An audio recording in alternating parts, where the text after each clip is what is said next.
2025 সালের ফেব্রুয়ারি মাসে কেন্দ্রের প্রকাশিত একটি রিপোর্টে বলা হয়েছে যে বাংলায় শহর এলাকার বেকারত্বের হার 5.7%, যা জাতীয় হার 6.4%-এর তুলনায় অনেকটাই কম।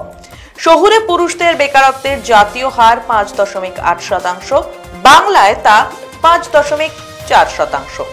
আবার শহর এলাকার মহিলাদের বেকারত্বের জাতীয় হার যেখানে 8.1%, সেখানে বাংলায় তা অনেকটাই কম, 6.4%।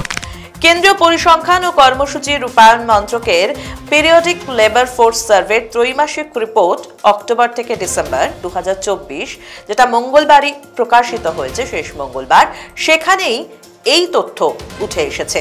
এই রিপোর্টে দেখা গিয়েছে দেশের যে 11টি রাজ্যে শহুরে বেকারত্বের হার জাতীয় হারের তুলনায় বেশি, তাদের অধিকাংশই বিজেপি শাসিত। উত্তরপ্রদেশ, বিহার, অসম, রাজস্থান, ওড়িশা, ছত্তিশগড়, উত্তরাখণ্ডের পাশাপাশি কেরল, অন্ধ্রপ্রদেশ, হিমাচল প্রদেশ এবং সবার আগে জম্মু কাশ্মীর রয়েছে।